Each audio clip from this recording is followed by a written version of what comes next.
Now we should be officially live. Oh, wow. We were like massively zoomed in. I love it. You can really see my eyes. I'm going to get a classic cup of coffee while you say hello. Cup of coffee. Hello, everyone. Hello to the YouTube and to the Twitch world. Hello, everybody. Hopefully you guys all had a fantastic weekend. I had an incredible weekend playing Blue Protocol, and I know we're going to be talking about that pretty heavily today. I'm very excited to dive into that with you guys. We've got a pretty epic show. Really exciting stuff. Also some Throne and Liberty news kind of breaking. A little bit of a leakage is happening. So we got some confirmation that internal alphas going on over at Amazon this week. So it's going to be great. I had, and I did use a VPN. I used ExpressVPN. I think eventually I did get banned, but not before I could actually get some really good time with the game. So I was really quite pleased with all of that. So yeah, I got the VPN up right now. It's not currently on, but I could go. I could shift over to Japan in a second. I love it. I love it. I love it. Oh man, how was everybody's weekend? By the way, how was everybody's weekend? Did anybody do anything cool? We're gonna be having a countdown to some fun stuff. Is it officially okay? Cool. I was waiting here for the YouTube side of things to start going, but now the YouTube looks like that's actually live as well. So yeah, got hands on Blue Protocol. Absolutely fantastic. Can't wait to share more with you guys and Chris here in just kind of a discussion format. Throne of Liberty and Ashes of Creation stuff. Like, it's just absolutely wild. This is wild. Yeah, the Blue Protocol stuff is all this weekend. I have that posted over on Blue Protocol Central. So we've got a community Q&A. Like, I do a deep dive in all the questions people have asked. We have a archive stream of playing it. Just absolutely just woo. There's some really good things. I think Blue Protocol is actually going to benefit the Final Fantasy XIV community dramatically too. I think there's going to be a big help with Blue Protocol and Final Fantasy XIV. I think these two games are going to be very symbiotic. I think there's going to be a really beautiful relationship between these two games, especially within the content creation verse and world. So just note that is going to be all going down. Let's see here. I'm trying to think. Chris is getting his coffee, and he was doing a podcast with the archivist with the Final Fantasy archives. Eorzean archives. I was like, why am I drawing a blank on the first word? Eorzean. There we go. So how's your weekend, Chris? How's everything going? It's good. I did an epic bike ride. Yeah? Yeah. I rode like 33 miles. Oh, wow. By myself. That is epic. By myself. It was awesome. That's amazing. It's awesome. I just had like a book on tape and some nutrition in my bag and all right. Yeah, I can go see the mileage here. It was 32.58. Sweet. Took me 2 hours and 27 minutes. Oh, dude, that's amazing. Which is just beyond. That's 13.2 miles per hour. The world record fastest marathon pace on their feet is 13.1 mile an hour. Okay. Which is gross. Right. When you're like what it was is I did a 30-mile ride the week before with a friend who's a big cyclist, and we came in at 12.1, and then I looked up what the fastest marathon was and was like, they're a full mile an hour faster than me on their feet, like with shoes. With shoes. And like one of them, the soles came out of his Kipchoge. One of his races hit the soles came out of his shoes and were like flapping around for the last 9 miles of the race and just finished in like a 2:04. Like I don't understand. So humans, man, we're freaking incredible. Some of us have achieved. If you're gonna take individual achievements and apply them to the collective, I love doing amazing. That. We are also the biggest YouTubers on the platform. Again, as humans. So many subscribers. It's unfreaking real. We're also humans and are also amazing. Yeah.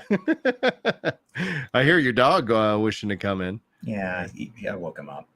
It's like, good morning, Chuck.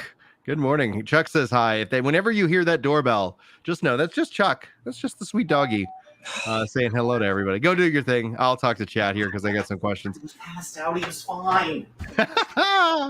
All right. So here we got a question from chat. Fido asking, did I see the previous weekend's Final Fantasy 16 news?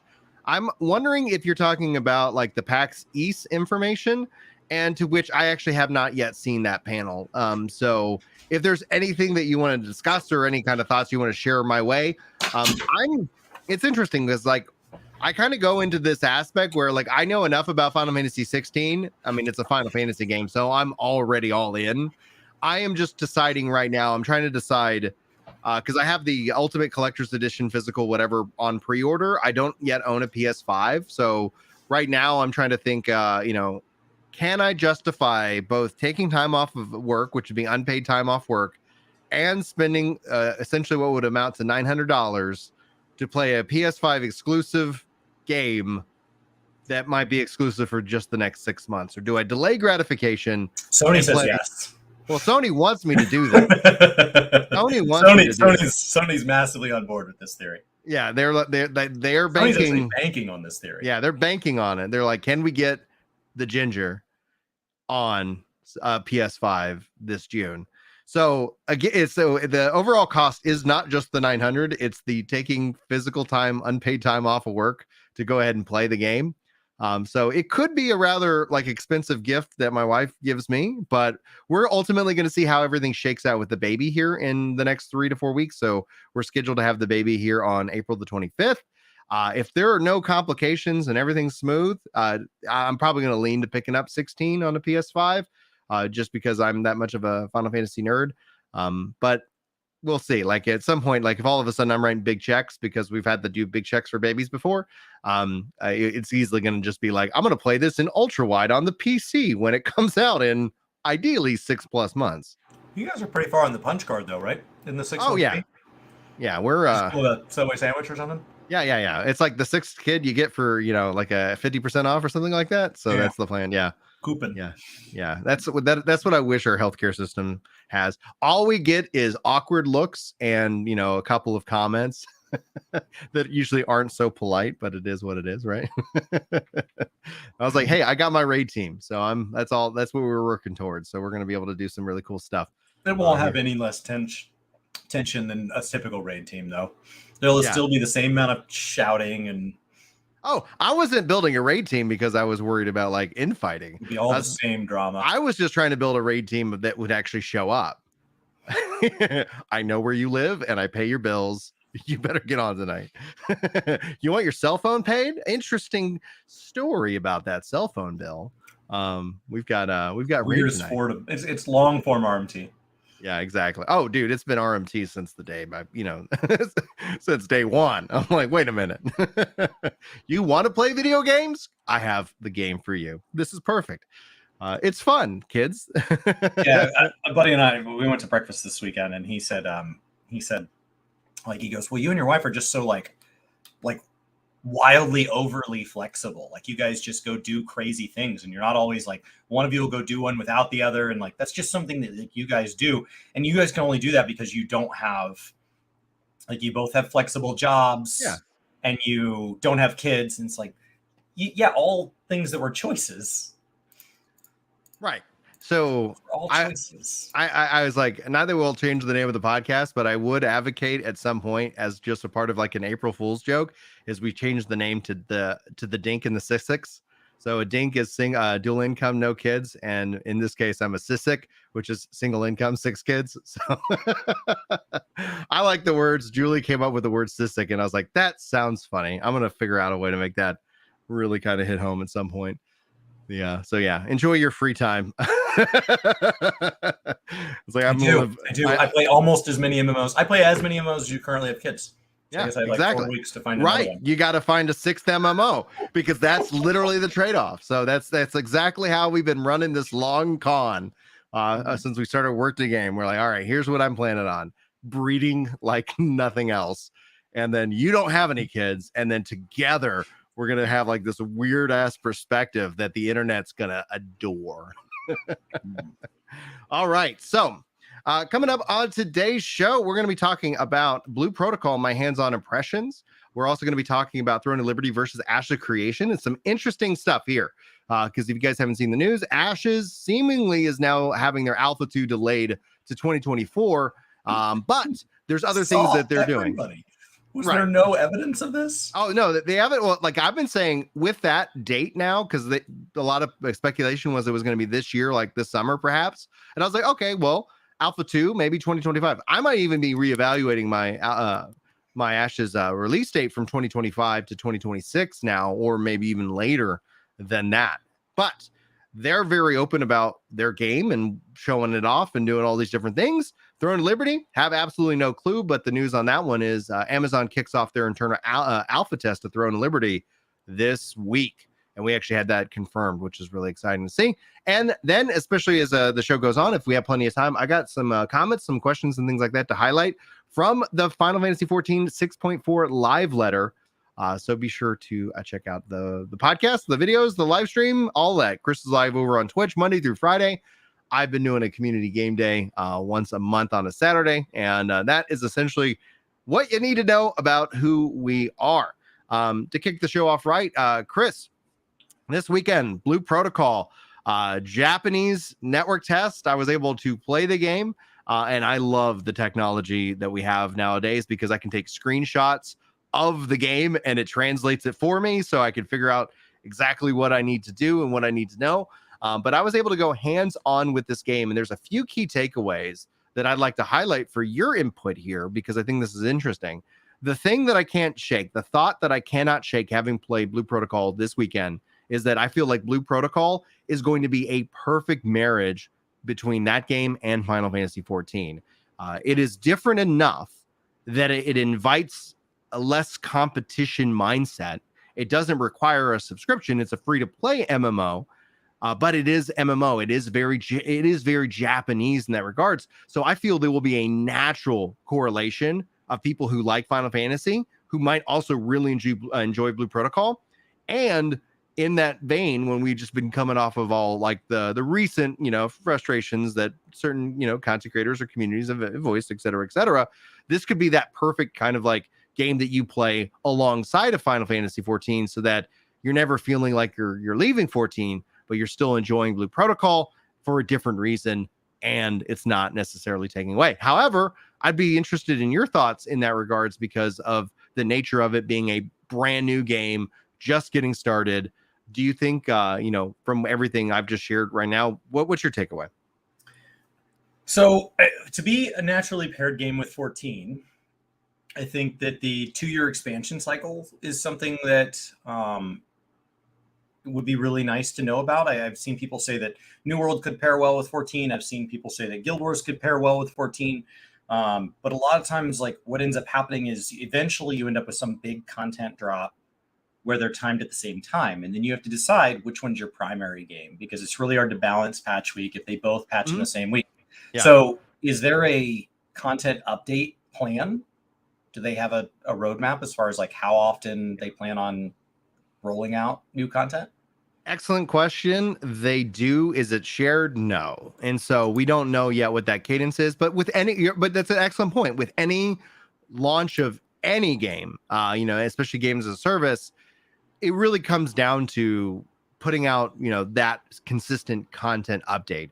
So we don't know yet what the rollout is. We do know that it's going to have that Battle Pass seasonal model. So roughly speaking, you could probably start to expect, and I might be misquoting it, so just label this as speculation until I can confirm again. But it seemed like the battle passes were kind of set to either 60 or 90 days. So it could end up being this natural cadence of every 2 months to every 3 months that you're going to get content, that you're going to have something new to work on in the game.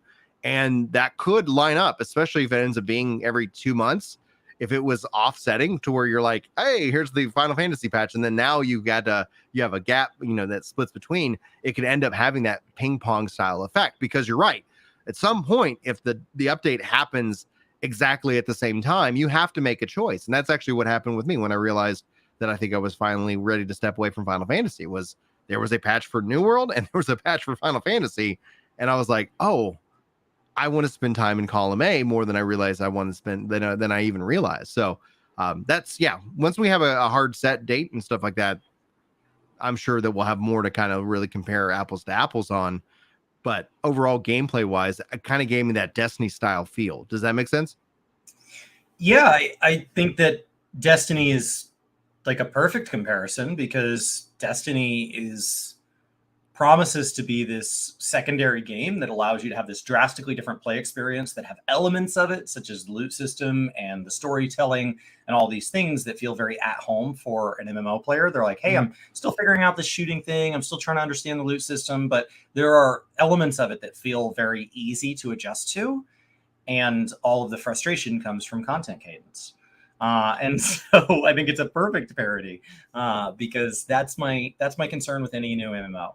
Any new MMO is what are they going to do after the initial content? Yes, there is this huge amount on launch, and then we all play it 10 hours a day, every day for 100 days in a row, and then there's nothing. When do we get more? How often do we get more? What does the word more mean? Is more something for every type of player? Are they focusing on one type of player? Is there new story with every patch? Is the story every other patch? Is the story voiced? Is the story big and meaningful? Is it building to something? Is it building to expansions? Is it finished being told in raids? Or is it something that can be experienced entirely solo? I find it wildly frustrating that Dragonflight was something I enjoyed the storytelling. And then you get to the end and they're like, and there's a boss. And you're like, can I see it? And they're like, no, it's in the raid. And the raid doesn't drop.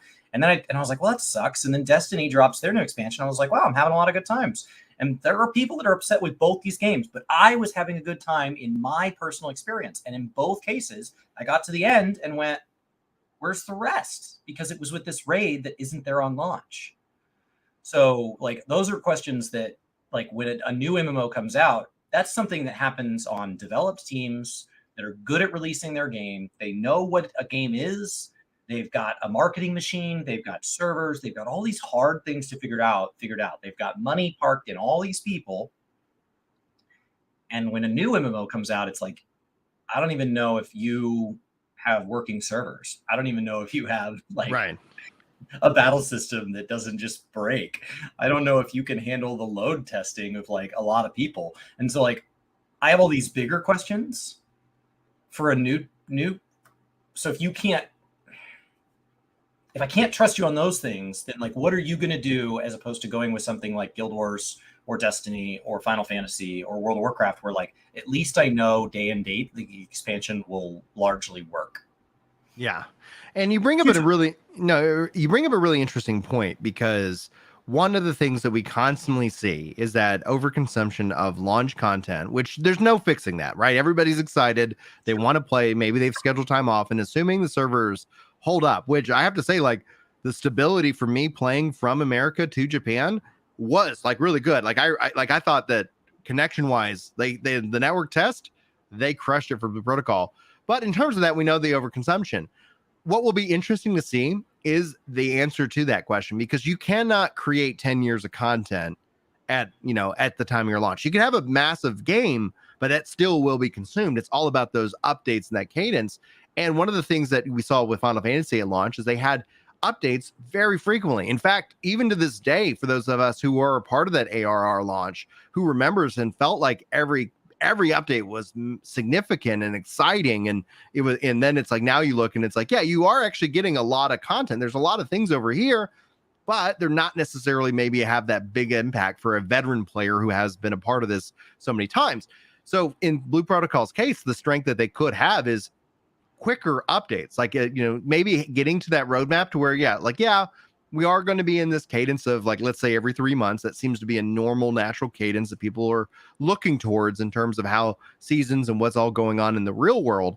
But imagine having them launch, and then if nothing else, like every week, every 2 weeks, it's like, hey, we're adding this now. Oh, we're adding a couple new floors. It doesn't have to be so massive, but it has to be like, hey, by the way, and for a player coming in, imagine starting in week 2, week 3, week 4, and just being a new player then, and all of a sudden you're like, hey, there's an update and all this new stuff for new players is already out. You're like, oh, I haven't even got to the stuff that was at launch, and there's making more. And that could essentially kind of drive a lot of hype, a lot of excitement for the game itself. Now, for Blue Protocol,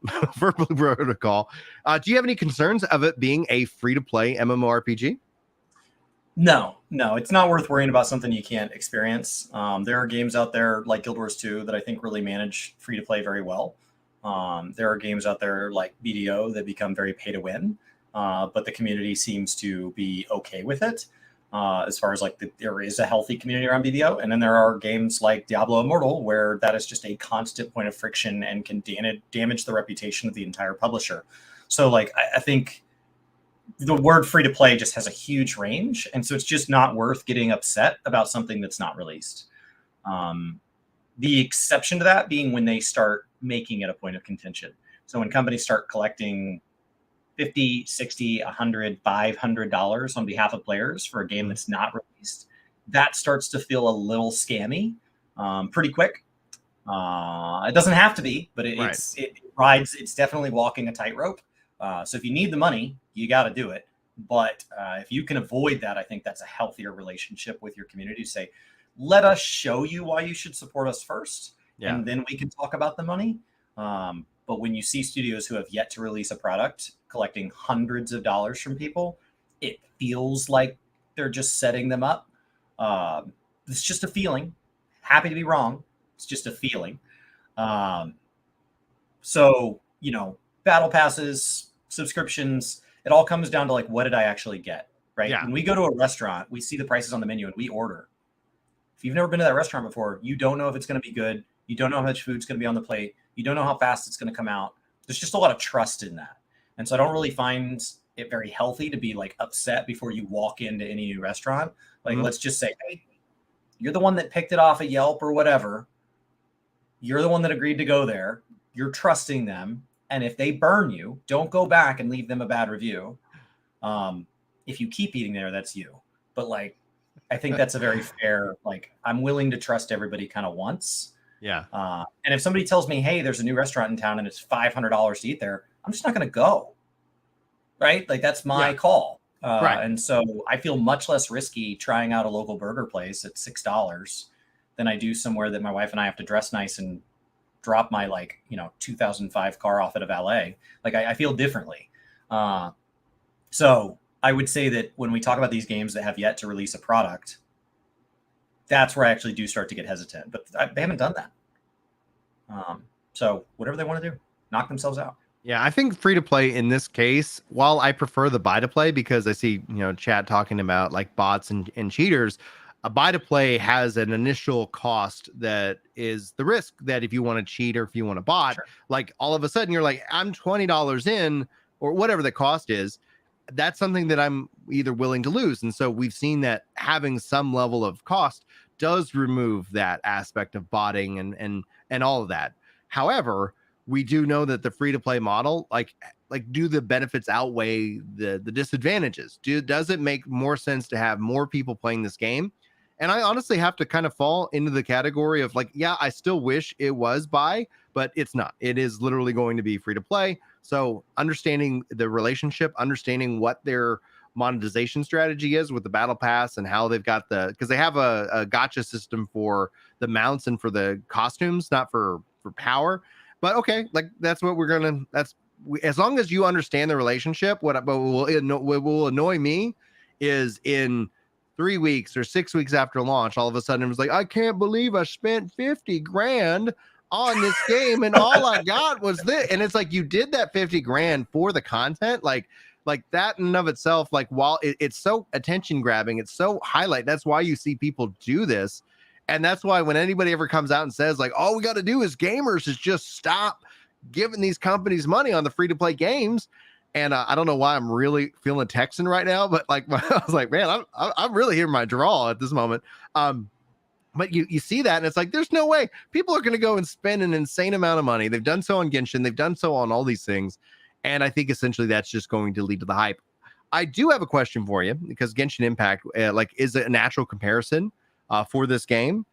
Do you think I don't see them as one of the same, but do you think that Blue Protocol is going to benefit off of something like Genshin and Tower of Fantasy, which is another anime kind of mobile kind of MMO, not really MMO kind of thing? Where you have parallels, you can hope to convert, right? Like you have somebody who's already interested in giving up their time and their money for a type of game. And so if you can say, I'm that same type of game, you can try to draw those people over because they're known consumers. At the same time, you don't want to tie yourself so much to that anybody that already knows they don't like Genshin won't like your game. So you've got this kind of like two-faced marketing ploy where you've got like two guys out on the street corner, and one is running by all the other identical sandwich shops and is telling people, don't go in there, we have new sandwiches. You have another guy that's running around with a sign looking for people who are like, well, I'm not in the mood for sandwiches. Well, this is not like other sandwiches. This is so like there's both of that's happening simultaneously. Final Fantasy is regularly putting up ads on World of Warcraft related websites to focus on how similar these games are. And World of Warcraft regularly, when they have an expansion, puts ads on Final Fantasy websites for the exact same reason. But then the moment you have somebody who's like, I'm so sick of Final Fantasy, or I'm so sick of World of Warcraft, people are like, well, actually, they're different games. So like, I do think there is a natural parallel where people who like the art style, or people who are okay with play, or people who prefer games that are made in a certain region because that has certain stereotypes associated with the type of content. Anywhere that any of that comes to their benefit, they're probably going to lean into it. Anywhere that somebody says, I don't like this type of art style, or I don't like free-to-play games, or I don't like more Eastern-based MMOs, that's where all of a sudden you start to see that pushback and say like, oh, well, we're not like the others. So it is literally a yes and no, because that's what marketing is going to be tasked with doing. It's going to be to draw in every single player that might like the game. Yeah, I think Blue Protocol is going to be able to benefit from how similar and at the same time how different it is. As Eighth Demon is putting out, like it feels like it's more akin to Final Fantasy 14 than Genshin. But what it can draw in is it can draw in that real anime style visual effects from Genshin and Tower Fantasy. So immediately, players that have tried those games out will have eyes on Blue Protocol, and that's a natural thing because art style has that connection, but it is more akin to Final Fantasy 14 in terms of its zone design and its player experience and its MMO nature. In fact, like if you played Genshin or Tower Fantasy looking for an MMO and wishing that Final Fantasy 14 had action combat, like you are the perfect person to come and try out Blue Protocol. Like this feels like a game that was like, hey, here's the demographic we're trying to hit, and it is Blue Protocol, Genshin Impact, Tower Fantasy, Final Fantasy. That's the dream scenario. Like that's the dream scenario. Somebody who wants some of what those games had to offer. They want some of what Final Fantasy 14 has to offer. They want some of what Genshin has to offer, and they say, I'm willing to consume your product as it is, but I wish there was something that did the things I like about you while also doing this other thing. Somebody who's like, man, I really prefer the Genshin art style, but I love Final Fantasy 14's community. Or somebody that plays Genshin and they're like, I wish I had a more substantial experience that felt more akin to something like a World of Warcraft or Final Fantasy 14, where it was this more ongoing time dump. And that's the perfect, that becomes your core, right? Yeah. That's your core audience. But you're probably also going to have people who are only playing because it has a couple attributes they like. Right. So where I would say like where I feel like there's a total miss, and like Jack kind of pointing out, I feel that Blue Protocol is really going to make Phantasy Star Online 2, especially New Genesis, look like they missed the mark greatly by what they attempted to do. And it's like, and it was such an interesting idea. It's one of the things I said is like, if nothing else, we can look and see if like, is this the right call? But when I look at this in Blue Protocol and think about like what New Genesis could have been, if they were like, what are we trying to do? What are we trying to make? Because the business model is also evolving off of PSO2. Like it looks like that, if nothing else, when I played Blue Protocol this weekend, I legitimately felt like they have studied the heck out of Phantasy Star Online 2, Final Fantasy 14, and then they're putting their, anime chops to like on top of all of this. And that's where it's like, in terms of communication, they copy Final Fantasy 14 to a T. I've heard more from these developers than like anything else. Like it's like, I know more from the life. Right. And Yoshi P himself is promoting Blue Protocol. He's like, it's going on right now while I'm really looking forward to seeing some of these streams.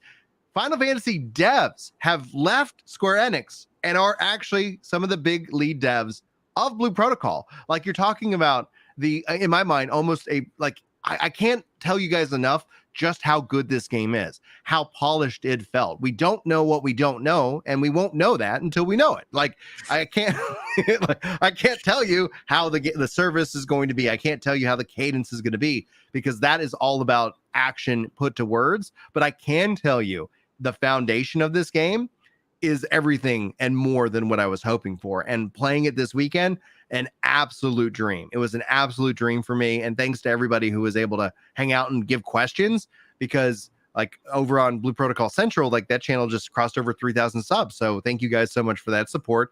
And that's going to continue to grow, because like I think a lot of people are really excited about that game and how it releases. But you made a face when I brought up PSO2, and I'd like to kind of let you kind of weigh in on how do you feel like this would compare to something like New Genesis? So PSO2, unfortunately, wasn't just carrying their own future and destiny in their backpack when they were hiking up the mountain that is relaunching something as big as what they were trying to do. They were carrying the hopes and dreams of what it would look like to launch an existing MMO on a new engine. And that will, and based on their success or failure, we knew that would likely lead to either people feeling really confident in asking publishers for money to create new engines for their MMO, or people knowing that publishers are going to be a little tentative. They're going to be a little like, I don't know that I want to touch that. The last guy fell off the cliff. We're going to just stay down here. Thank you. And so unfortunately, PSO2, which had a whole bunch of different separate issues with it, sadly, when it fell off that cliff, sadly took with it the idea of what a new engine could bring. For anybody that didn't follow PSO2's development, what they were promising to do is, as you come up to a point like Final Fantasy XIV with Endwalker, or Guild Wars 2 with End of Dragons, or World of Warcraft with Shadowlands looking to turn over a new leaf with Dragonflight, there was this idea of when you enter the next era of MMO, once we get past a final shape in Destiny 2, you're going to want to go back and you're going to want to update for modern hardware to have better graphics and a better experience and remove limitations such as current inventory or whatever. You're also going to want to just learn from your mistakes. Maybe you wish your combat system or your boss design could work a little differently, but it's bound by constraints in the structure that you built the game in before. And so without just totally revamping everything, you don't want to have this Destiny 1 to Destiny 2, Guild Wars 1 to Guild Wars 2 moment where you have to delete everything or ask everybody to start fresh. You want to carry it over into WoW 2 or into WoW, WoW Final Fantasy 14-2 or whatever. It would be nice if I could carry my character over through a portal onto this new game engine where the class designs could start fresh, the level experience could start fresh, the story could start fresh, and I could have this whole fresh experience, but that maybe we can carry some of those cosmetics, achievements, titles with us. And in the relationship between WoW Retail and WoW Classic, at any time I could always go back. And so there's this portal in between these games that physically exists, like that I can take my character and it's my one character and I can carry them back and forth instead of having a WoW Retail versus WoW Classic all in the same subscription, or a Final Fantasy XIV versus Final Fantasy XI, which are just totally independent, or Destiny 1 where it feels like it's almost gone versus Destiny 2. That's what PSO2 Genesis, that's what they offered to solve. And so sadly, like with their struggle, they've also taken with it, I don't really see anybody else hopping up to quickly volunteer to be the one to say, I want to carry legacy content with me into the future. So that's why I grimace when I hear PSO2, because I was really hopeful for what that meant for the future of MMOs, that we finally found a way where you don't have to either be bound by your past decisions, but you also don't have to delete your past decisions. And those so far have been the two primary ways of dealing with it. Yeah, I mean, you summed it up perfectly right there. And again, like I keep PSO2 like always up to date on my platform, and I keep like, oh yeah, I want to jump back in. I want to jump back in. But then as I look down, just this year alone, we got Throne of Liberty, we've got Blue Protocol, we've got, like so many, like New World expansion. And so like in terms of it, Diablo 4, like my dance card is packed. And where does that game slot in? And the answer ends up being most likely it's just going to continue to be updated on my hard drive, and I'm going to continue to jump in. And then when Blue Protocol is out, I even see GTX asking this as a serious question, says, do you say the game is polished, but it's great, but what do you think? In your opinion, is it going to have enough challenge to be able to challenge the more popular MMOs? And in this case, like, That's such a hard question to answer, because no matter what, people will compare how other MMOs are now versus how Blue Protocol is at launch. And so it's all going to be about content cadence, especially right out the gate. And if they can have something like, if you think of like the first 6 months of Blue Protocol as saying like there's an update every month, you're gonna forget about other games for a little bit. You're gonna be so excited about the next update, because that hype cycle continues on after the game is launched with more content. And then after like 6 months, they could start to shift into kind of a little bit of a slower cadence, because they've already set up trust that this game is fun, that we're going to keep supporting it. Because no matter what, I've always seen the MMOs launch and the narrative becomes that there just isn't enough content, that they aren't supporting the games, that they aren't communicating. And the only way that can be beat is by action. You can't, like, I can tell you all day what my plan is, but until you trust that that's actually going to be the case, that's going to be, you have to work harder against that. And beyond that, you also have to work against everybody else's bad mistakes and decisions. So everybody's going to look at this and they're going to apply, like they're going to compare Amazon to Google and say, if it doesn't work out, they're just going to shut it down. They're going to make these false equivalencies. And so you have to work like 10 times as hard to really establish that what you are saying you're going to do, you do. And the only way you do that is with action, because no one is going to believe a single word you say. You will have like a diehard 10% that's like all in, but everybody else is just like, well, we'll see it when I see it. What do you think, Chris? I think that, that first patch cycle, whatever that means, is the most important. And so maybe you have your season launch after like a month or two, because you want people to focus on the initial content of the game, and then you want your seasonal content to feel like an update. And then that season lasts, and it's your biggest season because it's got all these new modes. And then the second season reuses 75% of that and introduces even more. And so you want those first patches to be really loaded. So they could either be really fast, like Brian described, or they could be just bigger. And if they're bigger, do you stagger them? Like where your first one is actually at like a half cycle. So if you're going for 4-month cycles, does the first one come in 2 months and then every 4 after? And so like, how do you slam it so that people, when they come back for more, have more? Ideally, in the perfect world, every player is going to consume it at a different rate. But in a perfect world, the very first big content patch is just on the edge of the horizon, right as you hit your fatigue point. Mm-hmm. Not full burnout, not still chewing on it, but you are just getting to the last bite of content that you want to do out of the initial serving. And the waiter shows up and takes that plate away, and you see the dessert tray coming down the aisle. Like that's the perfect timing. And that's a hard timing to hit because we're all consuming at different rates. There will be people that hit a new game at 50 hours a week. And there will be people that hit a new game 2 weeks late at 2 hours per week. How do you satisfy both those sets of players?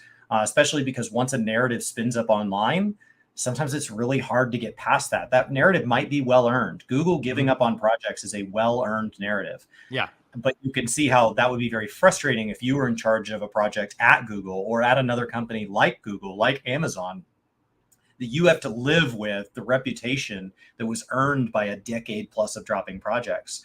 And so while it is technically unfair to say that Amazon's going to drop New World if it doesn't make money, or they're going to drop any of these other games they're publishing if they don't make money, it might be unfair, but it's also reality. Like we have that feeling's well earned, and telling us that we just shouldn't have that feeling anymore that's not going to hold any water. Like I know why I feel that way, and it's up to them to say, I'm not interested in fighting people that feel like that. Well, then get out of the space. Because like your only option is to come into the space and fight that head on, or to not be in the space. There is no option for Amazon to come in and just be given unlimited trust like some of these indie devs are.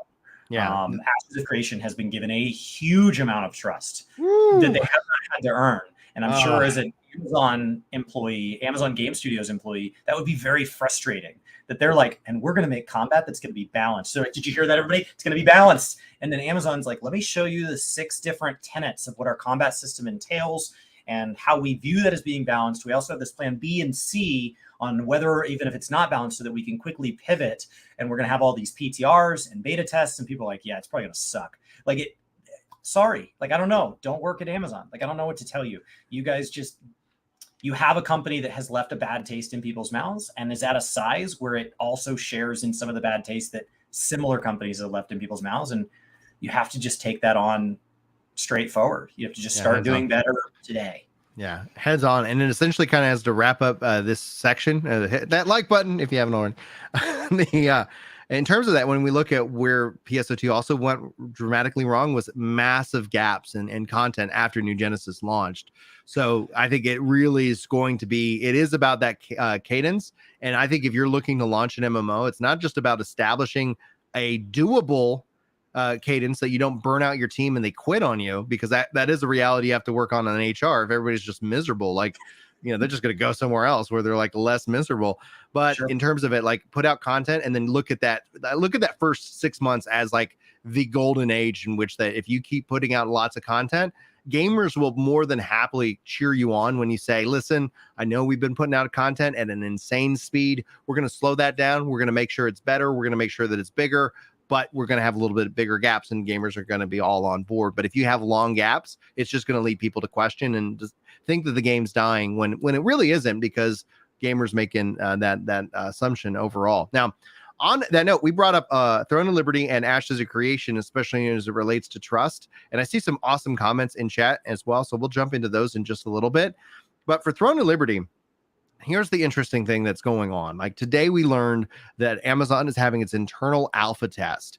But when we contrast Throne of Liberty to Ashes of Creation, we are looking at an interesting case study of two different games and how they're proceeding to communicate. We roughly know very little about Throne of Liberty. Like when it comes to what it is, I feel like I know a ton about Ashes of Creation. And the devs in their latest live stream have confirmed that Ashes Alpha 2, which a lot of people are expecting this year, might not make it this year. It might actually shift to 2024, which from an alpha perspective, I was thinking this game out, Ashes would probably be a 2025 game. That might no longer be the case. It might be a 2026 game.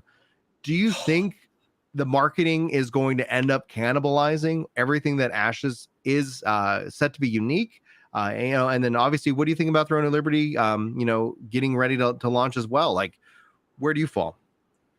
The longer Ashes takes to release a product, the better that product has to be. And the problem is that if they had announced Ashes of Creation was coming out the day after people even found out what it was, the expectations from a lot of gamers would have been like, what the hell is it? So it would have been set at like a 1%. But that is slowly climbing. And there's going to come a point, and it'll vary by gamer, but there's going to come a point when the game has to be over 100% good, meaning it has to be the greatest game of all time and then some. It has to not just defy expectations, it has to introduce you to new expectations that you didn't even think of and then defy those. And like there will come a point where it is just so close to infinity that it wouldn't matter if they had a smooth launch with no queues, all working content, perfectly balanced with a good patch cadence. It won't matter because we will have tied so many of our hopes and dreams to it by that point that people will still find a reason to be angry because they will have felt stretched over just years. And that's not going to be what's happened. It's a brand new studio. It's not going to be a smooth launch. There's going to be so much hype around it. It's going to get hit with 2 million concurrents that opening hour. And there's not a company in the world that can make 2 million concurrents a flawless experience. So like, I'm saying even if it was perfect, there would be people that find a reason to be upset, and it won't be perfect. And it won't be allowed to have the same amount of problems that we would traditionally cut another game. Larry Czar's game is available for demo today. And I hope people have a blast. Bellular and his team released their game not all that long ago, and the reviews have been overwhelmingly positive. That doesn't mean those were flawless games, but they also had substantially less hype around them than Ashes. And so people could say, hey, I have some feedback, and the devs could respond on that. It didn't immediately have to be, you lied to me for 4 years or whatever the development cycle ends up being. I don't know how long Ashes has been. It feels like it's been 4 years already. Yeah, I think according to the Kickstarter, it was actually, that's why a lot of people were like die on the hill that the game was coming out in 2020. It's because I believe that according to Kickstarter, the game was going to launch in 2020, and it's like I don't see that happening. Like let's add a couple of years to that, and I just continue to been adding years to it. Now, chat saying Go ahead. We joked that it would save our marriage, but I think Fido's right. Like at this point, it needs to like undivorce my parents. It needs to bring back my childhood dog. Like it's just going to get bigger. Gotta be a country song, like one of the happy ones. The chat's asking how much do we like? How do we know more about Ashes than Throne of Liberty? Neither have game has produced a product yet. Well, that's like I wouldn't talk about actually that one game has launched and the other hasn't. I'm talking about in terms of gameplay footage in and of itself. Like we've only seen trailers for Throne. Like the people who've played it are on like severe NDA lockdown local testing only. It is like to get a leak and to get some information, you have a lot of people speculating wildly about Throne. Ashes, we've seen people actually play that game, and we know that it's a while off. I feel like I could tell you what Ashes is. While with Throne of Liberty, if you ask me if it's action combat or tab targeting, I'd say jury's out. People believe different things about what kind of combat system it is. Now, whether that works out in their favor, we won't know until the game launches. One of the things we've seen in terms of video game marketing is we've seen some trends of games like, and you can play it now, as opposed to here's the information and letting people talk and speculate and having a narrative set that is set by social media. And so when it comes down to it, if Throne of Liberty is a good game, it like that's obviously the only rule that you need. But it'll be interesting to see it actually get to a chance where you're actively playing it and learning more about it as you play it, as opposed to being like a game that you've seen this play out, and they're running the risk of you've seen how it changed. And so they've said something like Ashes has said a lot of things. There's a lot of public statements about what that game is and what it will do. And there's no guarantee that any of that will launch. And I think that automatically starts having you lose points as opposed to like earning points of what it did right. What do you think, Chris? I think by the time we know as much about Throne as we do about Ashes, it will be in the same spot. Like I think it's just a different point in the life cycle. Like our grandparents' generation sometimes says that like our parents' generation were just a bunch of like slackers and hippies and people that wanted to just hug trees and didn't understand the reality of the world. And then that group aged into being the ones in charge. And now they're saying that our generation is a bunch of slackers and hippies and just want to hug trees and don't know how the world really works. And as you and I, shift into that kind of mid 30s to mid 40s time frame and start to be the ones where like I have friends who are starting to have substantial roles in companies and in local leadership. And some of them are starting to say things they've never said before. Like I might run for political office one day, just at like the community level. It's like, that's how it starts. And like, we're getting to that point where our generation is starting to be slowly a little more represented. I'm starting to see them look at the generation behind us and say, they're just a bunch of slackers and hippies and just want to hug trees. And it's like, so like, the MMO lifecycle is the exact same thing. There is this release that there is theoretically an MMO coming out, and we don't know anything about the studio or the publisher or the monetization or anything. And everybody's like, oh my God, that's going to be the game that finally gets it right and understands that you have to care about players and you have to create this great dev environment. And then it can't just be about money, you greedy, selfish jerks. And then as we slowly learn about it, they realize, well, they're just compromising and they just want money and they're just looking to release a product, even if it's not fully ready. And then it just slowly degrades.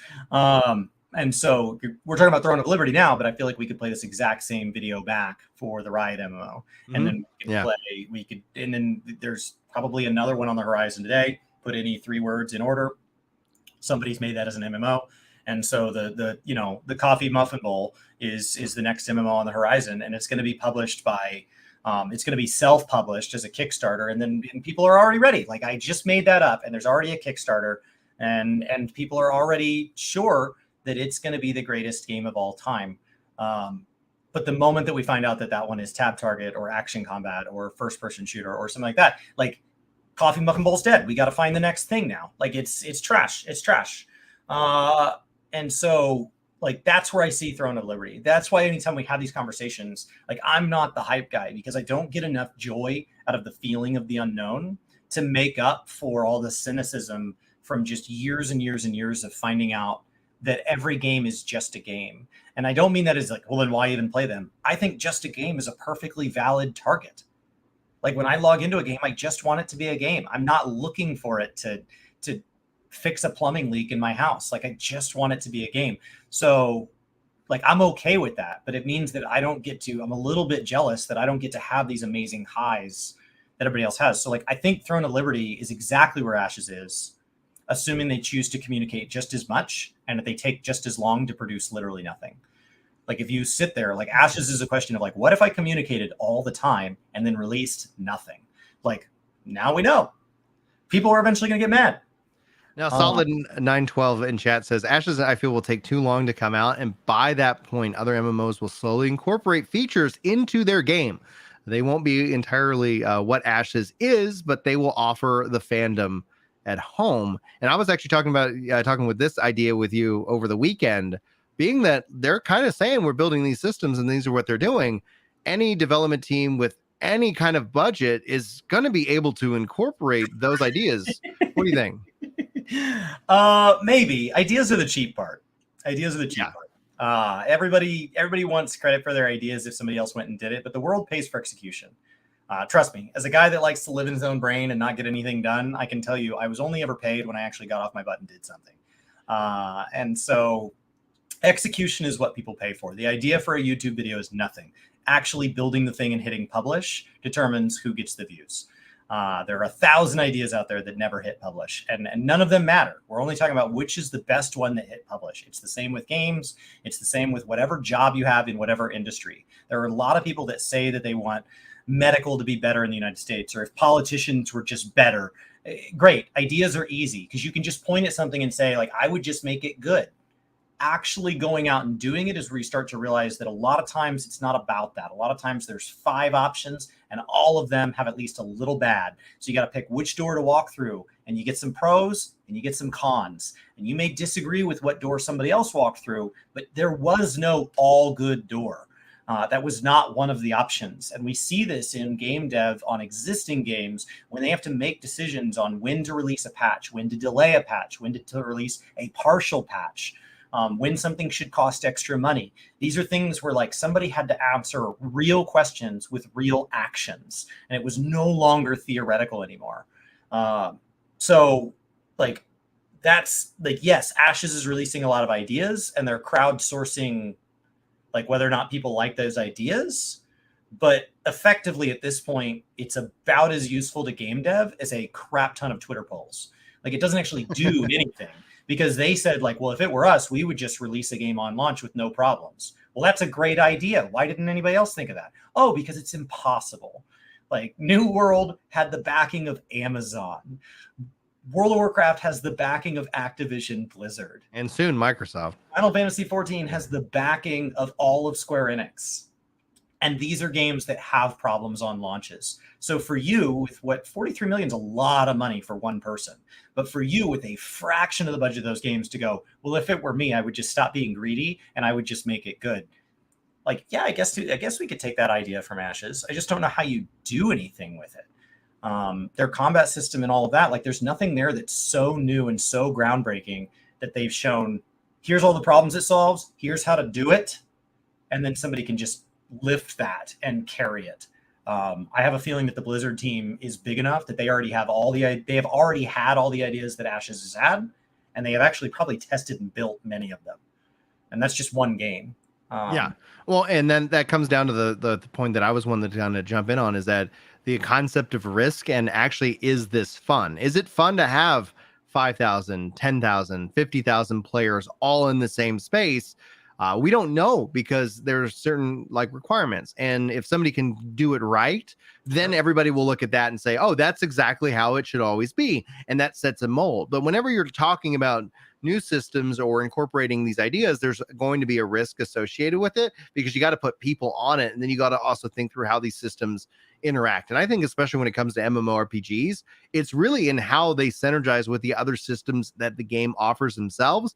Because otherwise you run the risk of just like building these little isolated like little things that don't really mean much outside of maybe a handful of people who engage with it.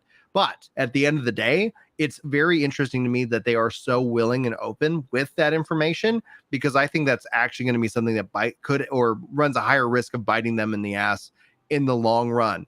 being that you said this, you didn't deliver on this. You said this, you didn't deliver on this. In fact, when Yoshi P took over, they launched ARR. Even the Final Fantasy players went through everything he said, and then they put it in a checklist. Now, a lot of that stuff eventually also got in, but there's a function of time that's going to be applied. So it doesn't necessarily mean right away, but I guarantee you there's going to be gamers out there that are going to be like, you said this, where is it?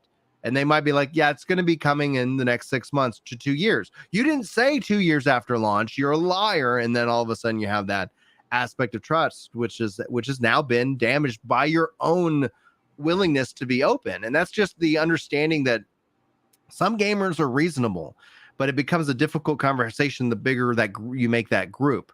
Like you can sit here and say, yeah, for the quiet majority of gamers who are like, yeah, okay, that makes sense that it's not ready. Okay, I've got other things to do. But there's going to be that impassioned, group that's just not going to be interested in having that discussion or being interested in waiting because they feel that they're betrayed by some action.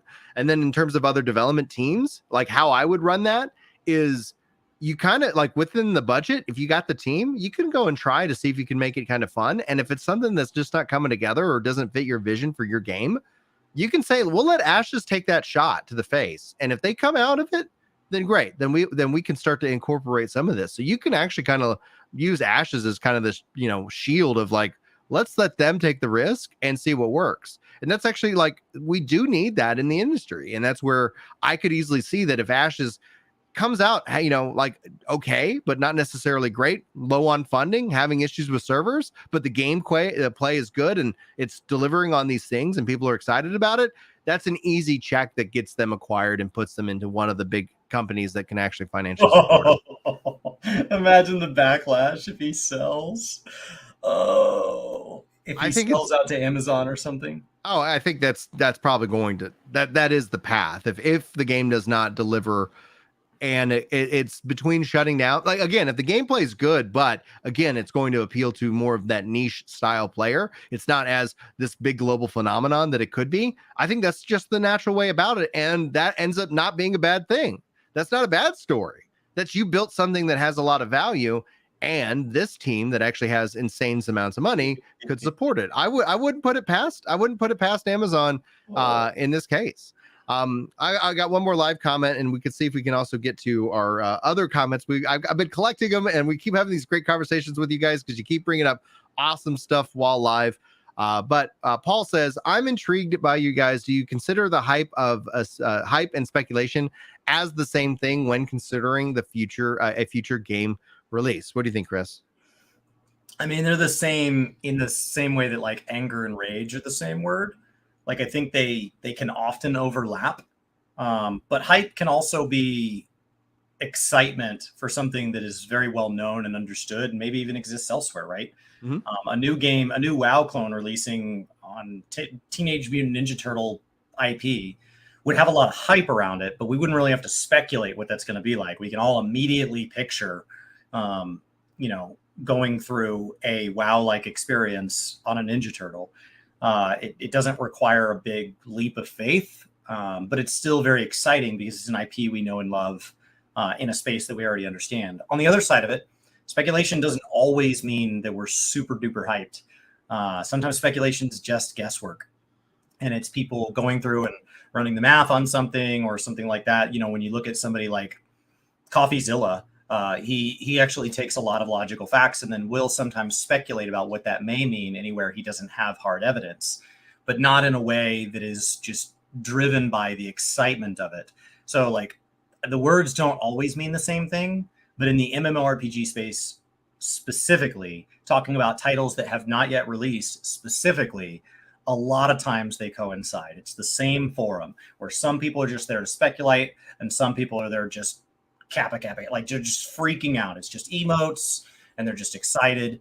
And they're not really adding anything as far as like, oh, well, based on this detail, that might, it's just generalized hype. I think of hype kind of as the like a river, right? Like it's like the bigger the river, like the more power that it has and the more things that can get swept up away with it.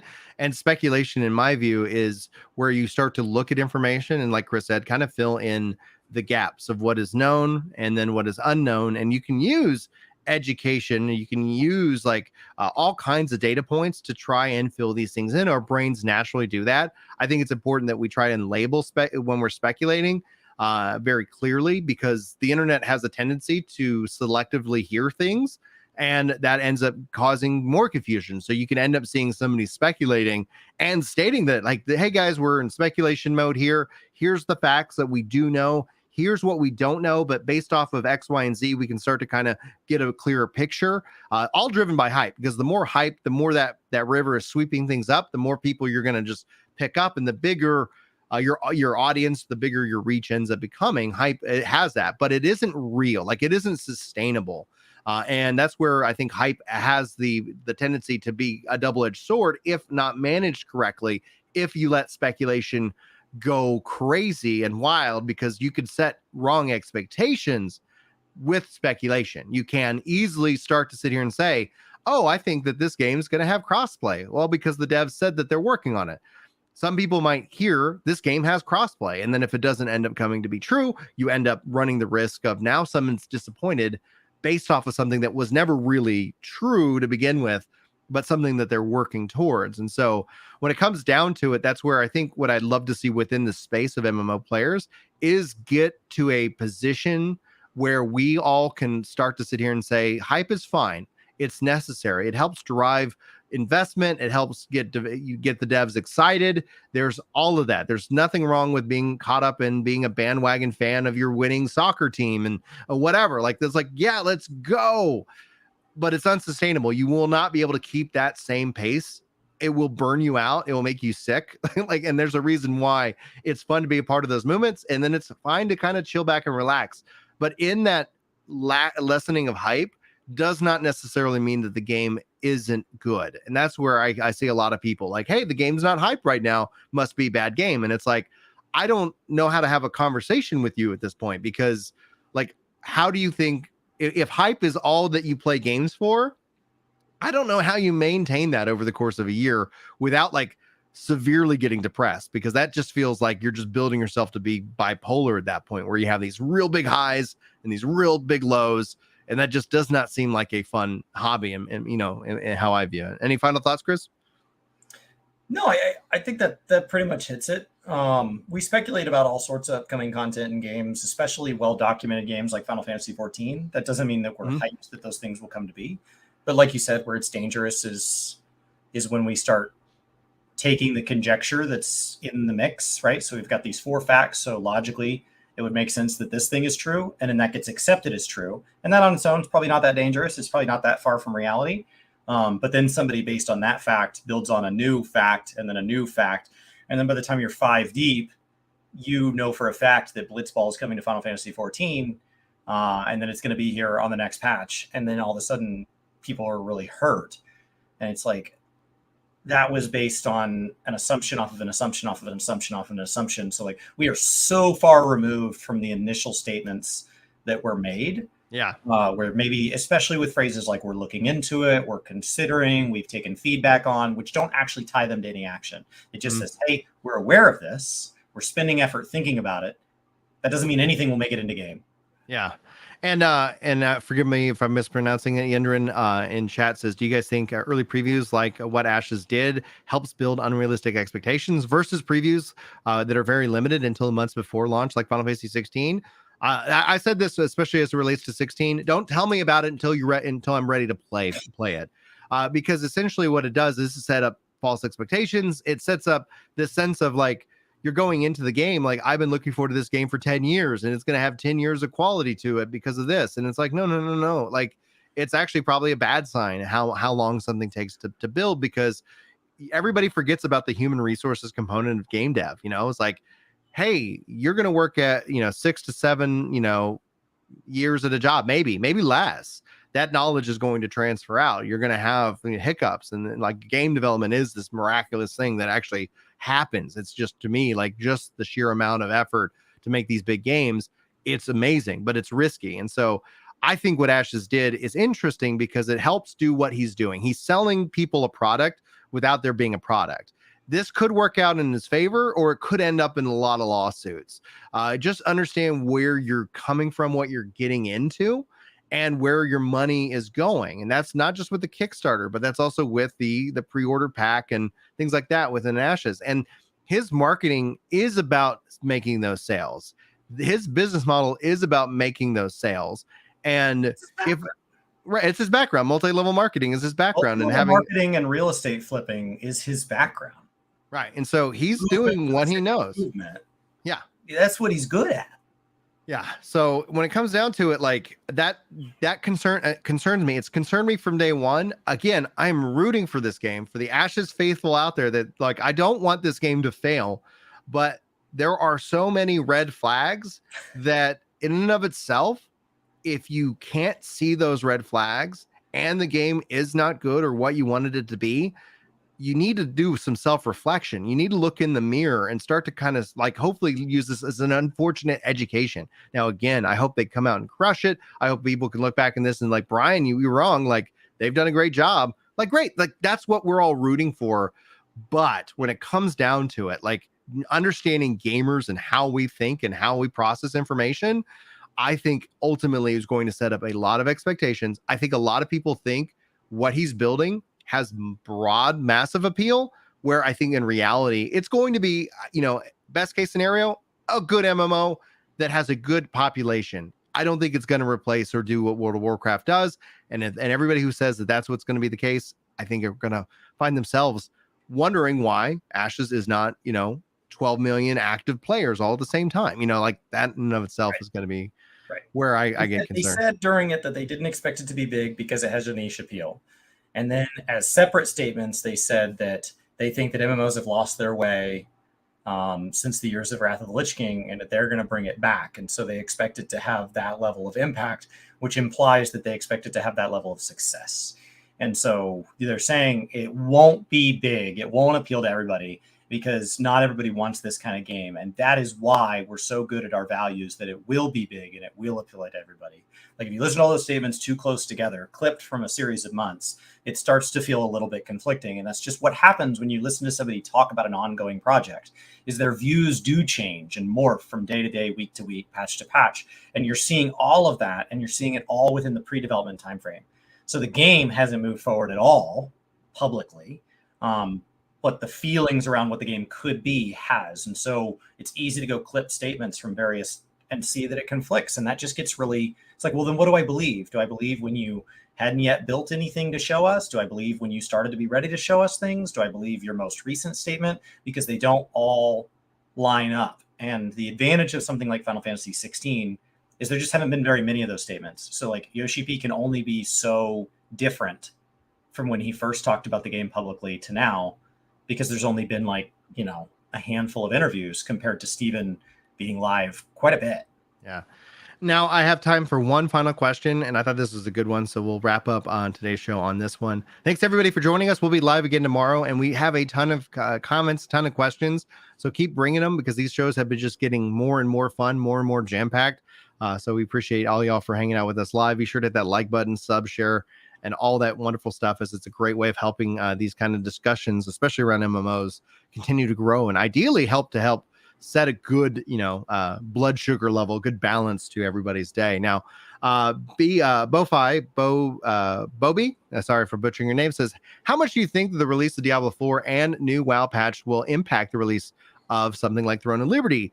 Does the new WoW patch is speculated to release a month before Diablo 4? I believe I saw May 2nd as what they're looking for 10.1. What do you think, Chris? I mean, the game space is packed. And so like if there's 100 games releasing in a year, any one of us is probably only interested in 4 or 5 of them, and we'll probably only make time for a couple of them. And so when those dates get really close together, they're always close to something. Yeah. It's like if you're going to try to pick a day that's not used in the gaming space, they don't exist. Especially when you're covering live service games where existing titles are also taking up multiple days throughout the year with patches, half patches, live letters, and so on. So like every game is competing for time. So my question would be, how much overlap is there in the player population? So if you have a game that contains this set of players and you have another game that contains this set of players, how many unique IP addresses do you have? Or are they starting to overlap where it's like, oh, that's all the same people? That's all the same MAC addresses. Like that's the exact same players, exact same credit card information, exact same, you know, effectively login credential. And so like when you get to that point, that's where you start to have an impact. That point where Brian had been kind of wrapping up his goals with Final Fantasy XIV, feeling that Endwalker was a good wrapping up point if there ever was a time to step away and play other things for a while. And maybe never come back, maybe come back, doesn't really matter. But for now, just step away. That was already something he was feeling after Endwalker. He's not alone in that. But what the final catalyst was the day that New World had a huge amount of content dropping the same time as Final Fantasy, and he had to make a choice. And so what the question here really is there a heavy overlap between Diablo 4 and World of Warcraft? There probably is some. The Blizzard space has a lot of it. There are a lot of people who don't play any Blizzard game because it's Blizzard. The exact same is true of some people. I play everything that's Blizzard because it's Blizzard, or whatever. So that's probably an impact. Throne of Liberty, on the other hand, the people I know that would play a Diablo game or would play World of Warcraft are not the same people I know that would play Throne of Liberty. And so I don't think there's a lot of overlap there, but there might be. Right. I might be totally wrong. There might be a ton of WoW players who just like MMOs, in which case they maybe don't like Diablo 4. So, Diablo 4, I think with Diablo 4's MMO and shared world, it's going to have that tighter relationship, which will work better for it, and then being able to jump between the two. In regards of it, though, I don't think about the hardcore, because you're right. Like, there might not necessarily be a diehard Diablo 4 player who's like all ready to learn about Throne of Liberty. However, when you start to think about the bigger global hype population, I don't think you can be hyped for two games at the same time. You're going to have to make a choice. And my choice is that when you start to establish a known IP, and yes, Throne of Liberty is based off of Lineage, which is a known IP, but it necessarily not like a worldwide absolute like number crunching here in the West. And again, I'm not trying to insult the Lineage fans. Like, I'm just trying to call it, like, I think Diablo 4 has a Western, bigger, broader appeal than something that, Lineage might in this case. But you go over to the East, I think that probably reverses and flips. But in terms of that, I think what you want to do is why compete against an established IP when you could easily wait a month? Because you're going to have that rush. You're going to have that initial, like, all right, I went and played the initial content offering. That was really cool. Oh, hey, there's a new launch coming up for this other game, and it's got some of the things I like. It does some things differently.